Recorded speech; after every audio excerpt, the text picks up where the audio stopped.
وہ اکثر پورے پوچھیں گے جمعہ کتنے بجے جی؟ آج میرے جمعہ کتنے بجے دوڑے؟ میں کہی 12:45 بجے۔ انہوں نے کہا نہیں نماز کتنے بجے کھڑی ہوتی ہے؟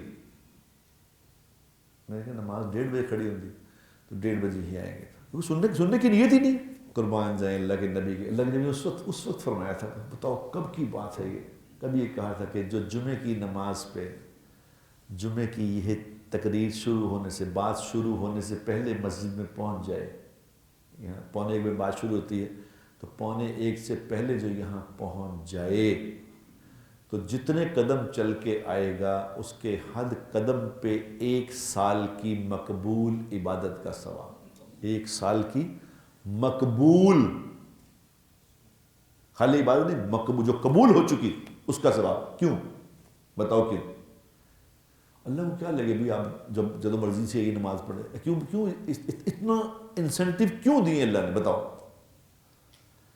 اللہ اپنے بندوں پہ مہربان ہے، اللہ کو پتہ ہے کہ ایک وقت ایسا آ جائے گا پھر یہ نہیں سنا کریں گے بات، انہوں نے نہیں سنی، یہ وقت آ گیا خدا کی قسم، کوئی سننے کو تیار نہیں۔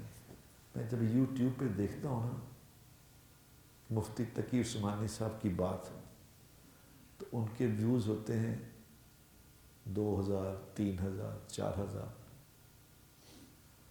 اور کوئی گانا چلا اس کے ویوز ہیں 55 ملین 35 ملین۔ ایک گانے کے ویوز میں نے دیکھے 140 ملین، اور ساتھ ہی اگے مفتی تقی عثمانی صاحب کا تھا بات تھی تو میں نے دیکھا تو 6000۔ کہاں گئی قومیں، کیا پتہ کیا پرائرٹی ہے ہماری، بتائیں کہاں پہنچے ہیں ہم کیا دیکھنا چاہتے ہیں، کیا سننا چاہتے ہیں؟ جو سنیں گے میرے دوستو، جو دیکھیں گے وہی زندگی میں آئے گا۔